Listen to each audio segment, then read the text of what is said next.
I'm not going to talk so much about childhood sexual abuse. I'm going to be talking more about the adult symptoms. What happens to us, those of us that have been sexually abused, what happens to us in our adult life without some form of intervention and a lot of help. And it takes what it takes. And I always encourage people to never give up, never give up. Because depending on the type of sexual abuse, and it really does not, I mean, one time that a child has been abused, and it's any form of abuse, but primarily we're talking today about the effects of sexual abuse. And so I was going to say, it can go on for years, or it can be one time. One time is enough to make that imprint on a child's brain. And so sometimes those memories go inward and they stay for a long time. Maybe we maybe know, like with me, I had a knowing about my abuse. I knew, but I didn't know. I didn't want to admit it is what it was. I just couldn't imagine it. And so it can go inside, and what happens is the issues live in our tissues. Regardless of where we have a memory of the abuse, or whether we have the memory and don't acknowledge it and do the work about it, what happens is the body knows. The body and the mind knows. And like, I want to repeat this, the issues are in the tissues, are in the very tissues of our bodies. And what happens is our bodies in our adult life and our minds will begin to break down in stress-related illnesses. We begin, it can show up. Now, I will say this is a long list of symptoms that I'm going to go over. Now, you can have these symptoms, some of them, and not have been abused. So I'm not saying that everyone that has these symptoms have been abused. Don't hear me say that. I'm saying that majority of people, ones that I have any knowledge of, and folks that I've worked with, and myself, have had adult symptoms. And those are usually the things that we go for help first. Very few people go seek help first for the abuse, and a lot of times they may see a therapist 2-3 years before the secret is out. Because with children and there are adults that have been abused, I'm really focusing on children and the effects that it has in us in our adult life. Because children know to keep secrets because they have been told to keep secrets. My mom would say, now don't tell your dad, this is our little secret. And my dad would say, don't you tell your mom, don't you tell the old lady is what he called her, this is our little secret. And so a child begins those secrets, we are the secret barrier. And we know that we are as sick as our secrets. We are sick as our secrets. So I'm going to have this woman on. I'm going to show you her book. It's called The Return Trip. And it's by my Golden. And she's going to be on next week. She's going to share a little bit about her book and about her journey and what she has done. It's one thing to come through a bad time. It's another thing about what we do with it. And this woman has taken her abuse, and I'm not sharing anything that she won't share right here in this book, but when she came to an intensive in Shades many years ago, she was really she really didn't know the extent of the abuse and how it had affected her. So it has changed her life's work. She has put in a nonprofit center for women in Tyler, Texas. So all of that is her story, but she will be with us next week. This book reads almost like a novel. She was very truthful about her life, about her journey. And it's not a real blame game. It's her owning what the things that she did in her adult life and how it affected her adult life. So this week I'm going to be talking about the signs and symptoms of childhood sexual abuse, how we acted out in our adult life. And next week Maya will be on, and then the following week is going to be about forgiveness. Forgiveness is not about forgetting. It's about being willing to let go of the pain and the hurt. And you know, what I tell people and what I had to do is I had to get some anger on board. And anger is what is going to help us push through that pain. So, but as long as we carry that around, that burden, it is, we carry it. Our abusers don't carry it, we carry it. And as long as we don't get into some form of, some form of forgiveness, and I'm not saying you just immediately forgive and forget. You don't do that. You do the work. You do the work. You invite God into the work, and then there will be a time of forgiveness. So we're going to be talking about that, not next week, but the following week. So it's a 3-part series, but you can see it individually or watch all 3. I hope you'll watch all 3. Okay, I want to go over some of these signs and symptoms.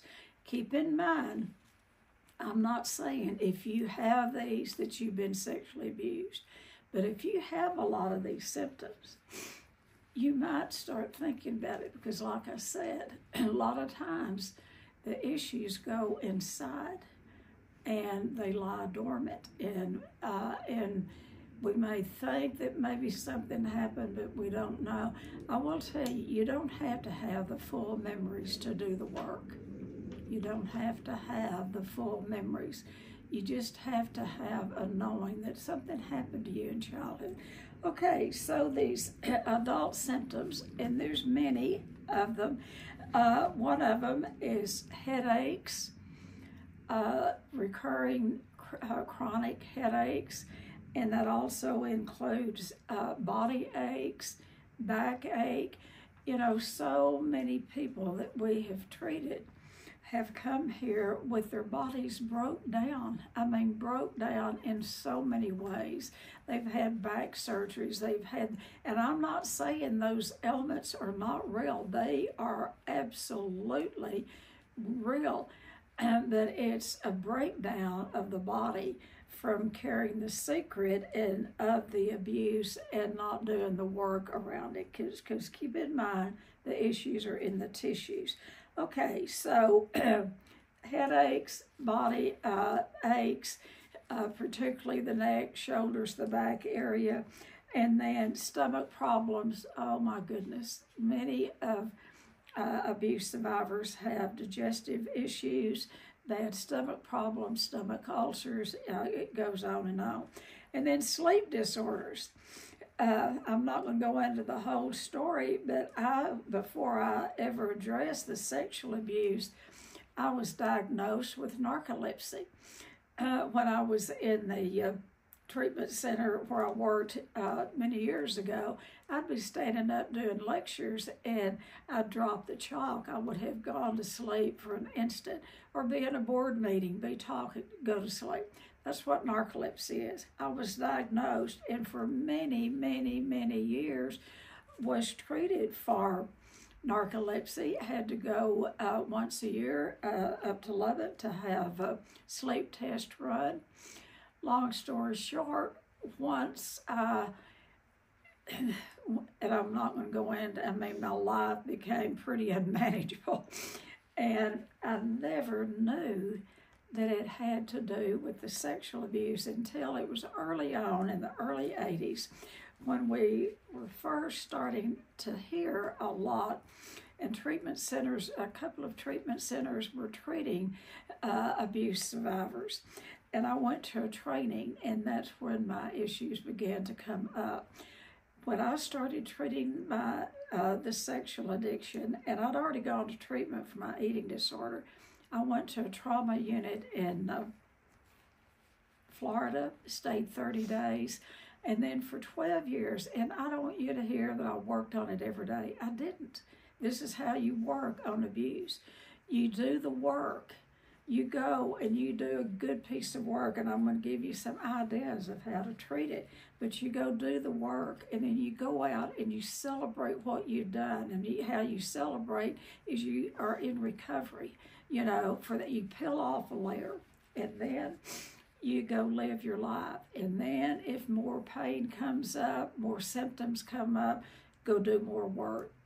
So I went to the 30-day trauma, and then you know, at least twice a year, I would go to a 5-day intensive, an 8-day, a 6-day, or I didn't do a lot of individual, because individual talk therapy, it is good to get your story straight, but once you get your story straight, I've had people come here that have sat in a therapist's office for 10 years and talked about the abuse and talk about it and talk about it.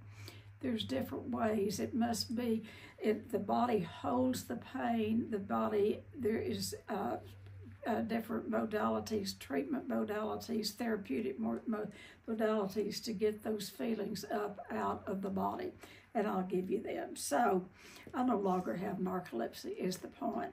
That is a big sign and symptom of sexual abuse, is because I was sleep deprived for so many years. I didn't sleep but maybe 3 or 4 hours. So sleep disorders. Another biggie is any form of an addiction. Any form of addiction, alcohol, drug addiction, eating disorders are very prevalent with, now I'm not saying every person early on in the field, you know, we were seeing so many people that had been sexually abused that also had eating disorders.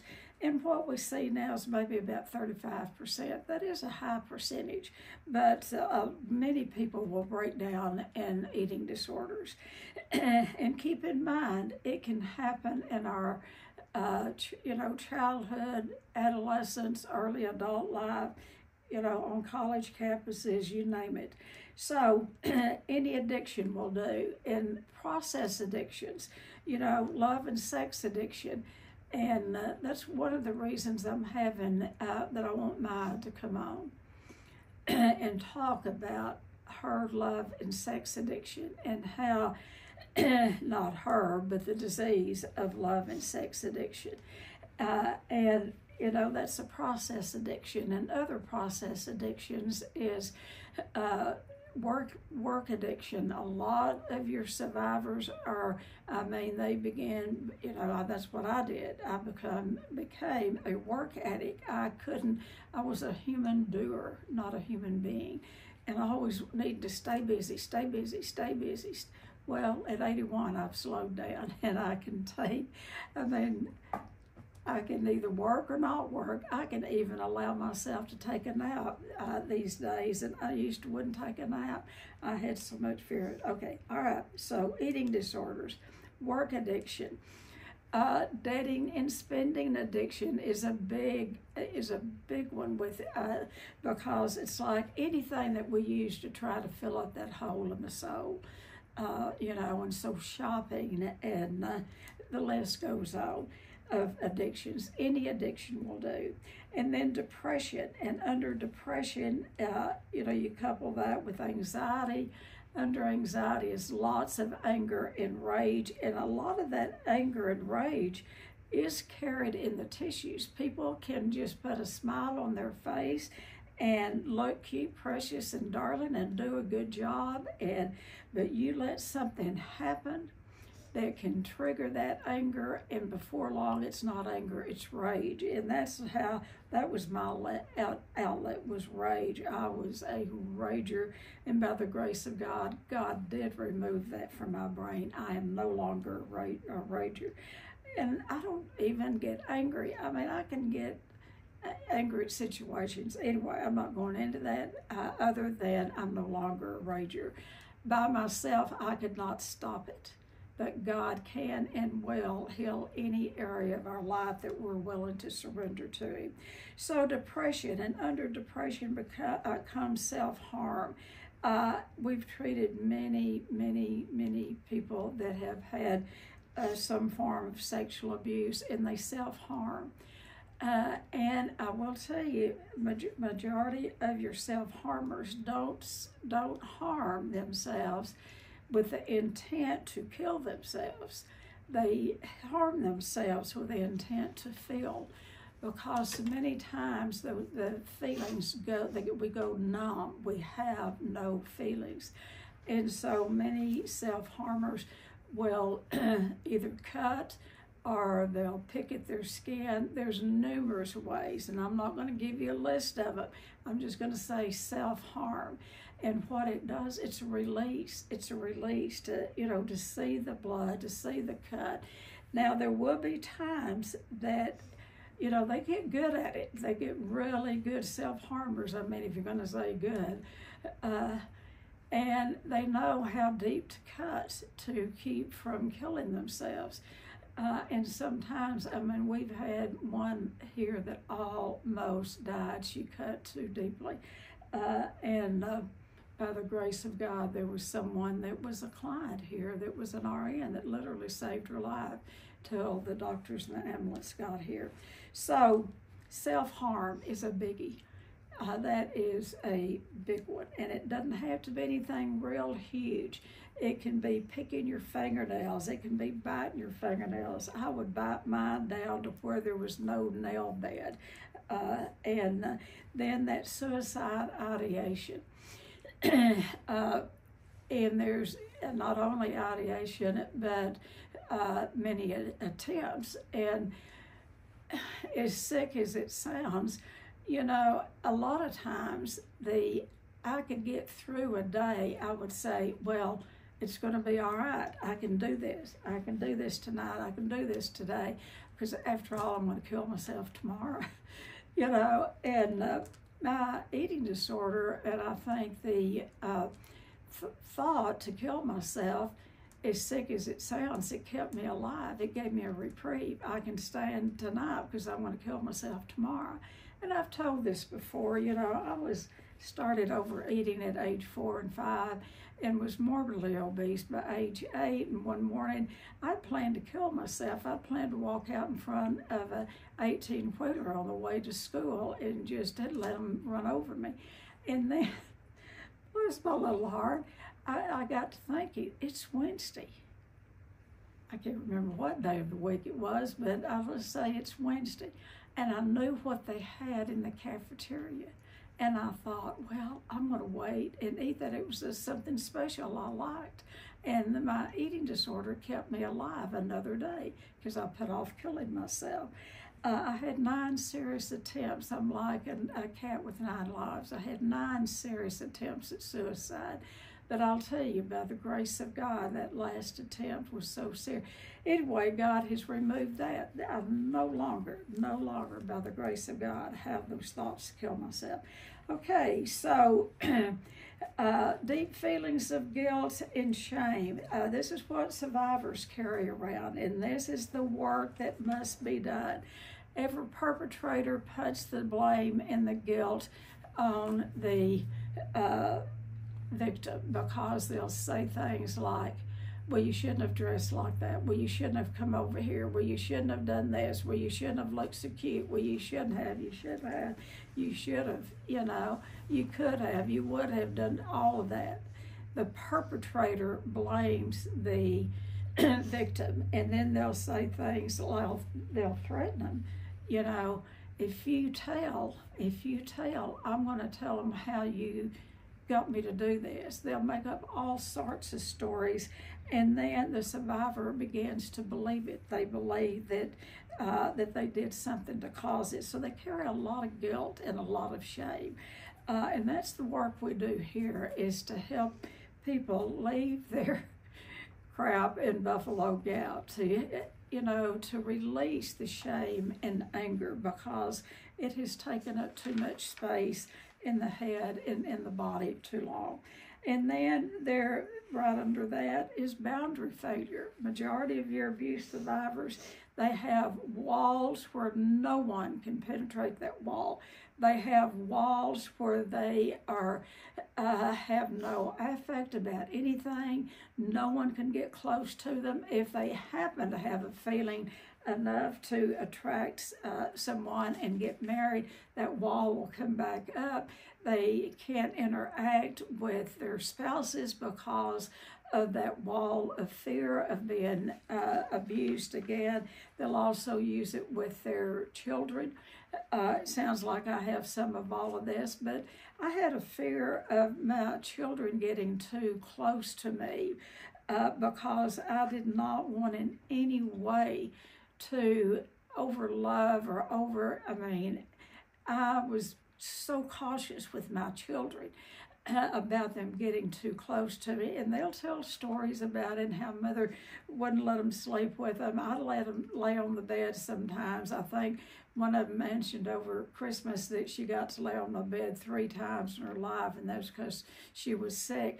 I was very fanatic about distancing myself from my children because I didn't want what happened to me to happen to my children, because the abuse didn't come just from my father. It came from both directions.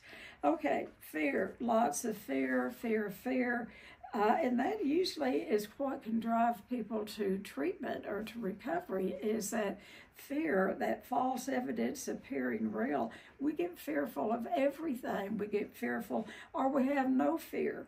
I was pretty fearless. I thought I could tackle the world, but then on the inside I was scared to death. So that fear has to be worked out. And then nightmares. I have a list. Those of you that have been here know the list that we have on hidden anger. And as we go through that list, it really lists everything I'm talking about. It may not call it that, but it's the ways that we show hidden anger. And toward the end of that list is nightmares. And I tell people to sleep with a pad and pen beside their bed. And if they wake up during the night and having nightmares, write them down. If you can't write them down, keep a crayon by your bed. Drawing. Drawing is fabulous, to draw those feelings out, because the nightmares a lot of times can give you answers. I'm not saying every nightmare is about your abuse, but they can be. So pay attention to your nightmares. There again, the issues live in the tissues. Remember that. And then people can, get a diagnosis of PTSD.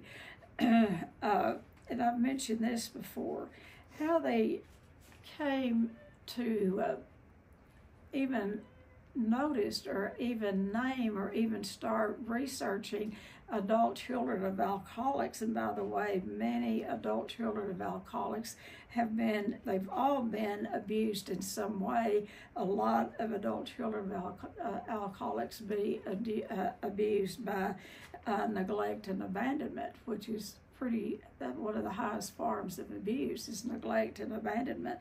But they also have sexual abuse. So how they came up, there was a group of therapists on the West Coast that were studying Vietnam vets and the PTSD. That's how they came up with the diagnosis.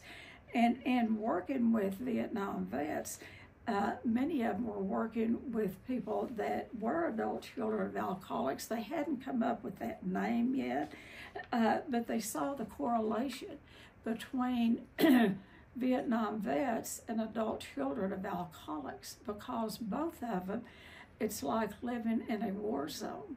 When you live in dysfunction as a child and you've been sexually abused as a child, it's like living in a war zone and no one comes to your rescue.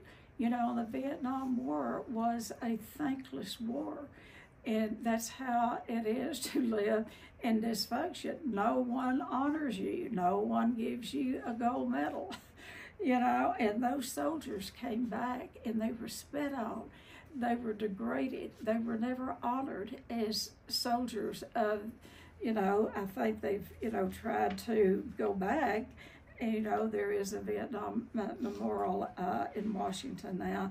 But anyway, PTSD is a very much a sign and symptom of childhood sexual abuse. And then asthma.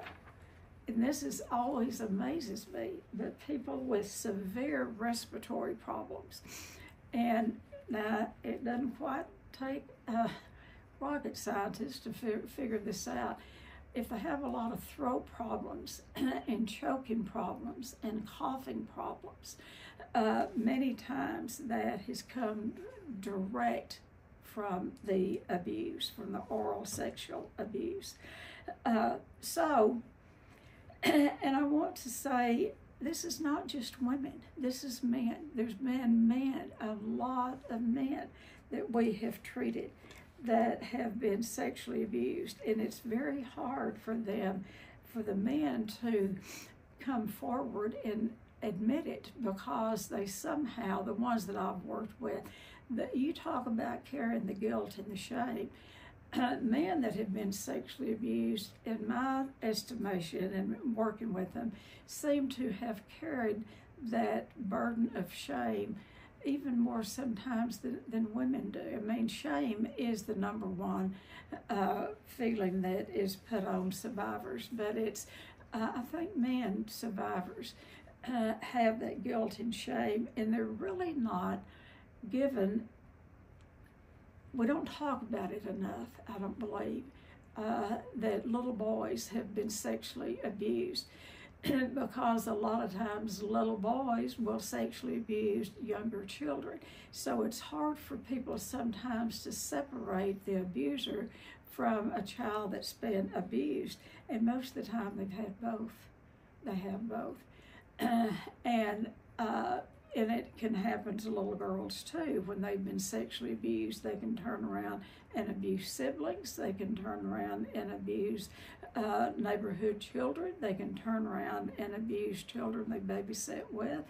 And so this is a no-fault deal. We pass on what was given to us, but we must not ignore the men that have been sexually abused. And like I said, they carry, I believe, more shame because men are supposed to be tough and suit up and show up and let things roll off their back. And so a lot of times that abuse and those feelings of abuse are so deep, dark, down inside that they'll go through their lifetime without saying anything, and then will begin to break down, and illnesses, stress-related illnesses, heart problems, stomach problems, a lot that I've gone through. And a lot of times that's when the abuse will begin to come out. And they really want to tell their stories. The ones that I've worked with want to tell their stories. And this is a no-blame deal for anyone, but a lot of times therapists miss this because, not all therapists, and everybody works different, but not all therapists have people write their life story. I never had a therapist to have me write my life story. Never. And I would sit in therapist offices, and I did get a lot of relief going to those retreats and 30 days of trauma. I got a lot of relief, but I never once had anyone to have me to write my story from start to finish. And how I did that is I was in a 12-step program, still am, and I went to an Al-Anon, an AA women's retreat many, many, many years ago. And there was a woman there that came up to me, long story short, end of the week, and she was one of my sponsors, and she had me to write my story. But I couldn't ever finish it. So anyway, I'm just putting that out there. Writing your story is important, but don't write it if you don't have someone to read it. You don't need to carry that stuff around with you, but it's important to write the story. And sometimes it's important to write it in, every 5 years, every 10 years, or particularly when the memories come up, because it's like those memories will come up at a time that we can deal with it. And so writing your story is and I just can't imagine looking back why therapists never had me to do that. And maybe that was some of the talk therapy, I don't know. I'm not faulting anyone. I got help when I needed it, and I'll tell you, this is the thing. If you don't seek help and then follow directions that the therapists tell you to do, you will carry this stuff with you to the grave. There's no timetable on how long it takes to work through the abuse. As you work on the abuse, like I said a while ago, you peel off a layer, 2 or 3 layers, and then you go out and live your life. You don't stay stuck in it. Don't give the abuser that power that you're going to give your entire life over to them. But when those feelings come back, you must work on them again. You can't say, well, I've already done that. I went to that therapist. I went to that retreat. I've had people to come to many, 4 days, 5 days, 3 days, and this year we're going to put more. I'd quit doing the 3 days, but we're going to put some 3-day intensives on, and mainly what that's for, it's for alumni that have come through and that they need to do another piece of work, and there's no shame in that, but when they have done a lot of work, they don't need a lot of education. They need to come do a piece of work. So we're adding that to the calendar for people, so keep doing the work until you can tell your story like you're talking about news, weather, and sports. Like you can tell your story without a breakdown, that you can tell your story without the shame just overcoming you, that you can tell your story for the benefit of someone else. And that's the thing, we don't go out and tell everyone we meet that hi, I'm Tennie and I'm a survivor of childhood sexual abuse. And by the way, how I have people to address themselves in treatment or in an intensive once they've done the work is introduce themselves as, hi, my name is Tennie and I'm a survivor of childhood sexual abuse and I have no shame. We add that, I have no shame. We have to remind ourselves that I have no shame because I've left that shame, I've done the work on it. I no longer carry the shame. And I'm telling you, be willing, if you've had abuse and you've never worked on it, roll up your sleeves and get ready to work on it. Start with the best way to start working, and you don't do this by yourself, by the way. You start with inner child work.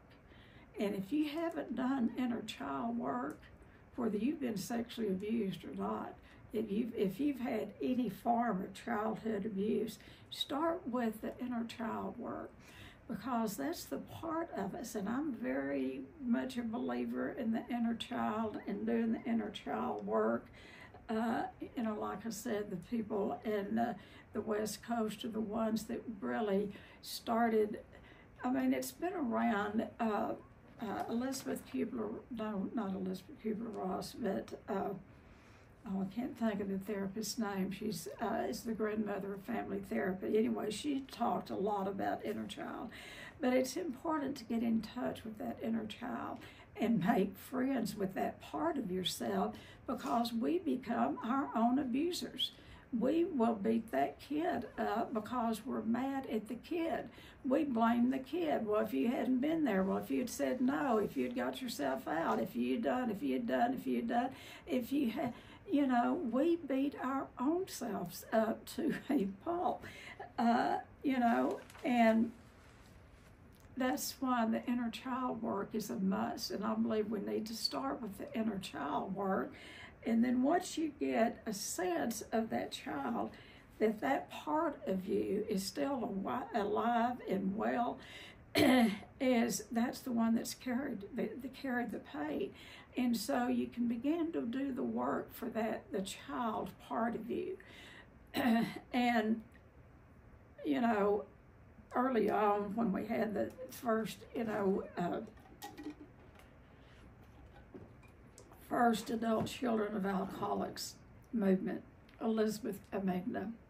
Claudia Black was the very first one that started writing the books about adult children of alcoholics. Her first one was It Will Never Happen to Me. And she was the therapist. And this is the thing about therapists.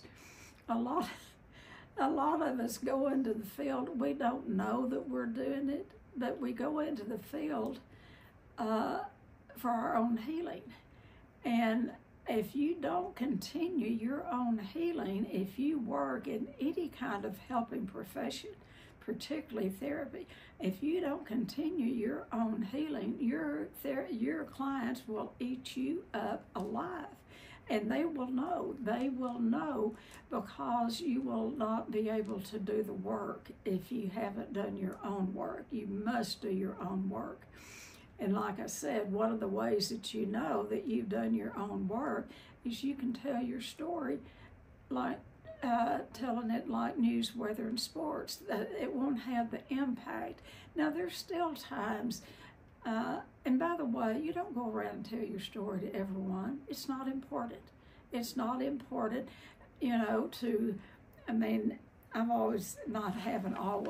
I used to be so shy and bashful I couldn't say my name, but it got to a time that I could talk, and sometimes I would share inappropriately. I would share with people that didn't need to know or wouldn't, So be careful about, and I'm talking really to survivors, be careful about who you talk with about your abuse. You don't have to go out and tell the whole world, You must have some safe people that know everything about you and love you anyway. And most of the time that's a sponsor. Sometimes it's a very, very close dear friend.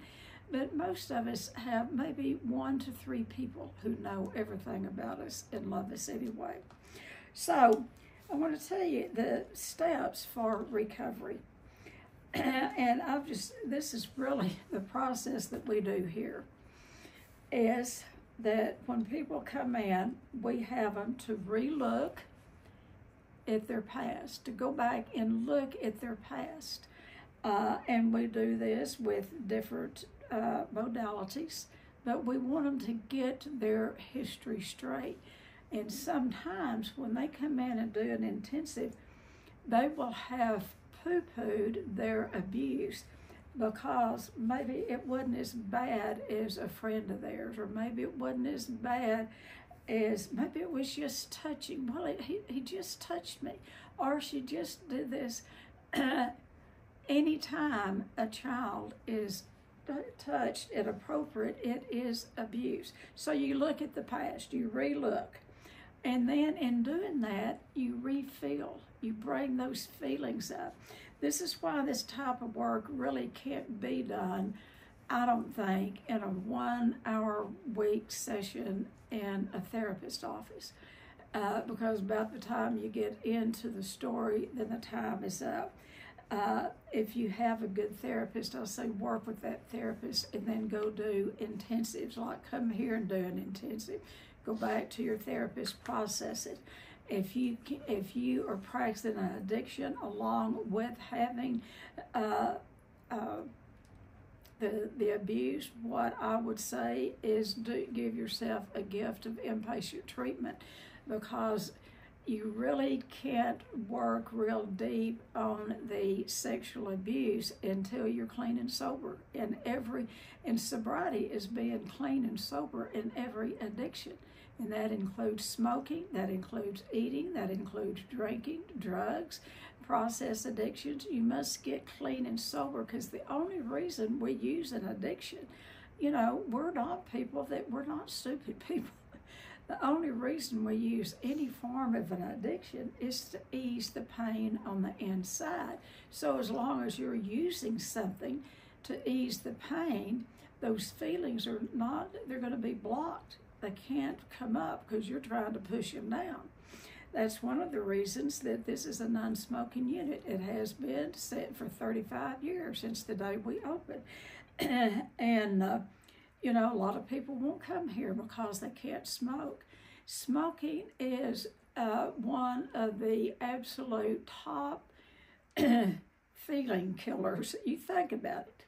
Smoking a cigarette. It's you go through a whole ritual, and we do with drinking or food or anything else. But stay with me on the smoking. You get upset about something at work, and you can see them all lined up. And I will tell you, there's not as many smokers as there used to be. Thank you, a lot of people who have worked in that, and I worked in it many years. But anyway, think about it. You're at work, you're a smoker, something happens, you get upset, your boss gets mad at you, or a customer or something, you get angry. Finally, it's time for that smoke break. So you go outside and you get that, you can hardly wait to get that little white cylinder, probably with a filter. You think that filter is going to help you. It doesn't. You're kidding, you're fooling yourself. But you can hardly wait to get that out, and you put that in your mouth, and you try to light it, and you're so nervous you can't hardly get that lighter, to work, but you light that cigarette. Now watch, you go,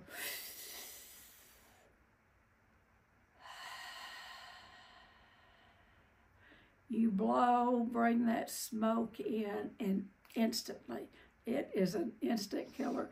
You people that have quit smoking, I hope I don't get you back in smoking. I'm making it sound so wonderful. I do not go smoke over this.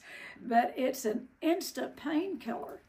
And then I would say it at the Serenity House when I was there. Of course, we wasn't allowed to do any of this type of work, and I wasn't trained to do this, what we do now. Of course, I am now. But if we, we're having group, and the guys, because we had all men practically, but if the guys got upset about something, and I'd get upset with them, because I was practicing, I'd call for a break. I'd go get a candy bar and go hide in the bathroom and eat. They'd go outside and smoke.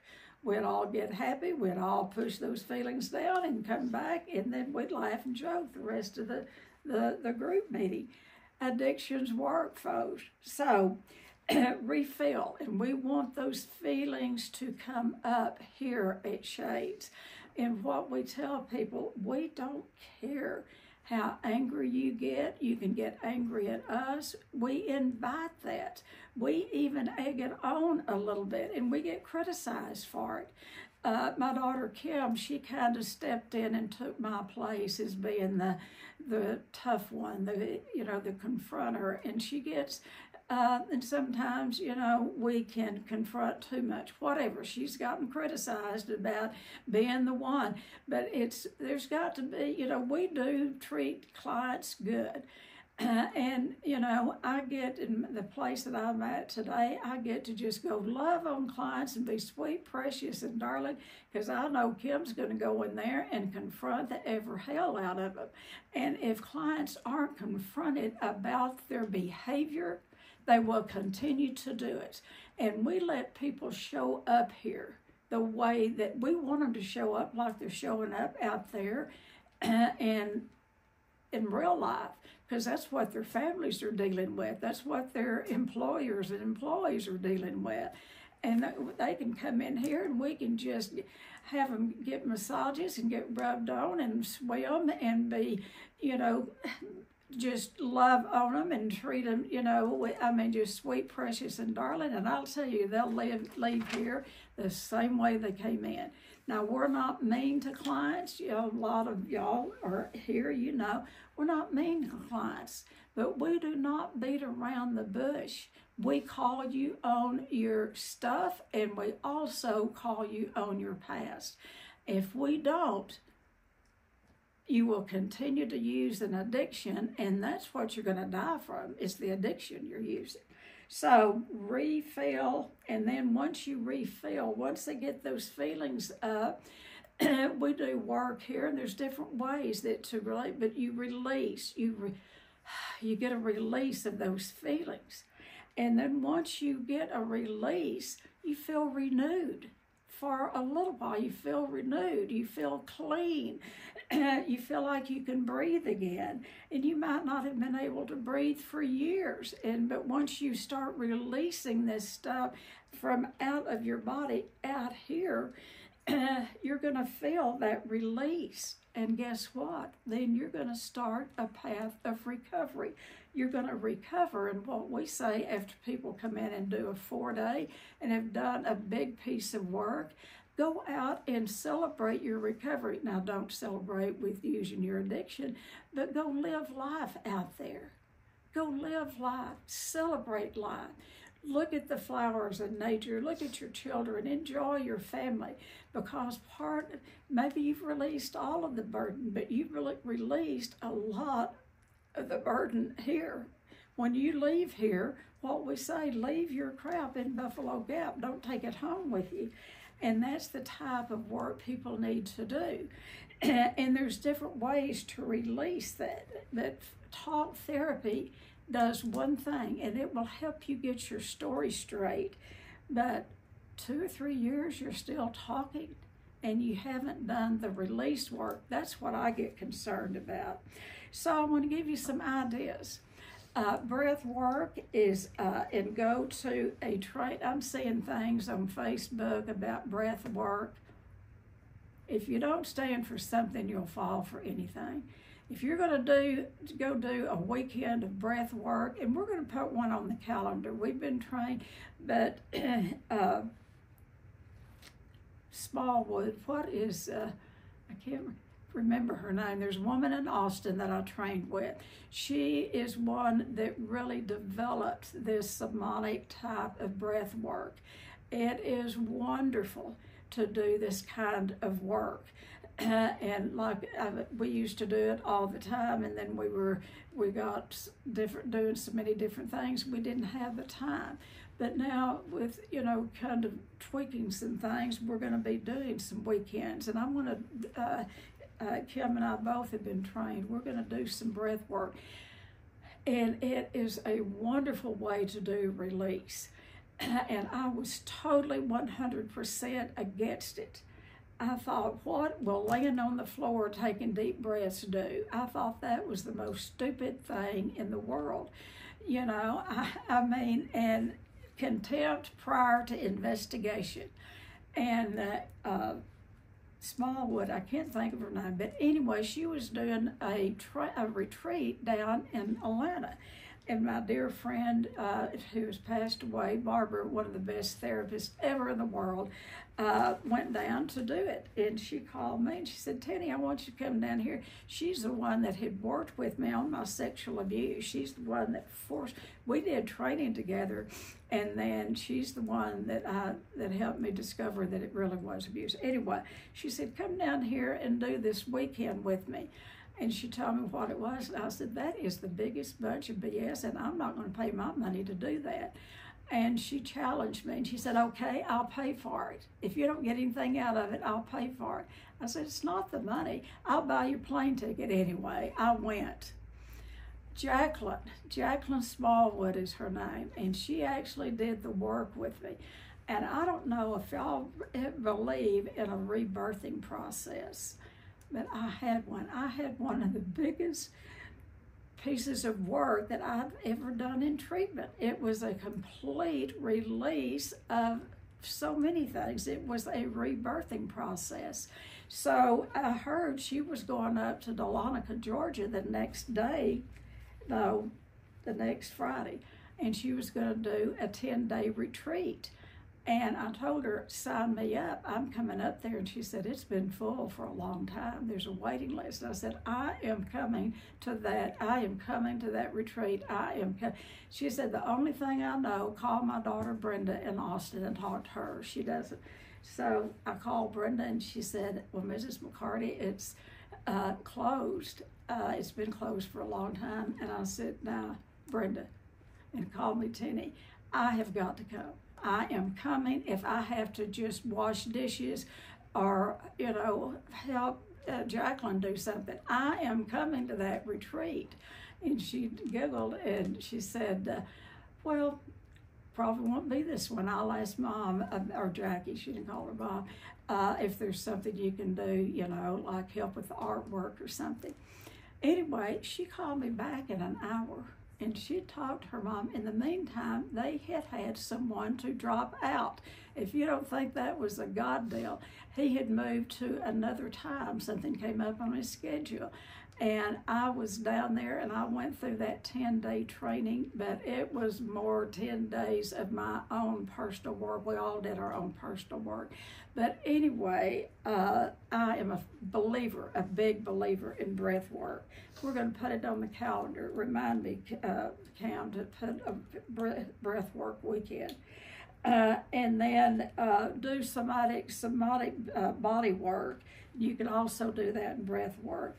And work with a trauma-informed therapist. If your therapist has not been trained in trauma, bless their heart, they can help you in other areas. Get someone that is trained, a trauma-informed therapist that has been trained to treat sex abuse. Okay, CBT, cognitive behavior therapy, EMDR. My daughter Karen is doing EMDR, and after I did all of the work that I did, they just came out with EMDR. I went down again to Austin and did 8 sessions, and that closed up. I've never had to do any more work. That was a completion. I'm a big believer in EMDR. Another thing is massage therapy. But if you're going to go to a trained massage therapist that understands trauma and can work with your body, be good to take a therapist with you, because if you're early into it, those feelings will begin to come up, and you can do a piece of work right there with it in the massage room.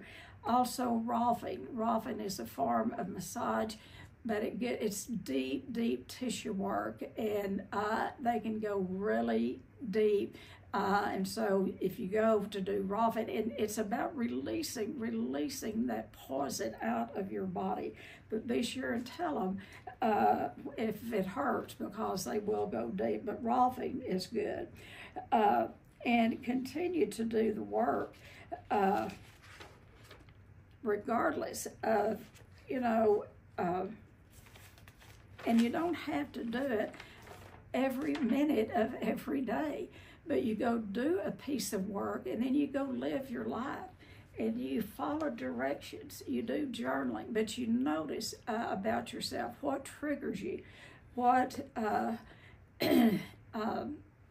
and don't ignore the triggers. There are triggers. I don't have time to give you all the triggers, but you know them. If you're an abuse survivor, you know what the triggers are and what those triggers will do. Something will happen in your body. You'll get a feeling to come up in your body. I'll just give you one. Is I can smell, and not anymore, I'm past it, but used to I could smell someone mowing grass, and that would trigger. I'd be right back into that abuse. So sights, sounds, light, smells, different triggers will take you right back to the abuse. And all that tells you is you have more work to do. It's not bad, awful, and wrong, but I will tell you, I can, smell the grass mowing today. I love to smell it. There's different things that, that used to trigger me, no longer trigger me. But you must do the work. And if you continue to have triggers, all that your body is telling your brain is there's more work to do. call somebody. So next week, Maya will be here, and she's going to talk about, she's really deep honest about what happened to her and how long it took her to get help. And the oldest person that I have treated for sex abuse, we've treated them for bulimia, and I don't know how the woman lived, but the oldest has been 78, a 78-year-old woman that carried severe abuse her entire life, and did so many of the things that I've mentioned, damaged her body in so many ways, and she's, I guess she's in her 90s now. She's still living. So, all right, there is hope and there is freedom with recovery, but you must work on this stuff. We've got some time. I'm going to open it up for questions or for comments. And who would like to start?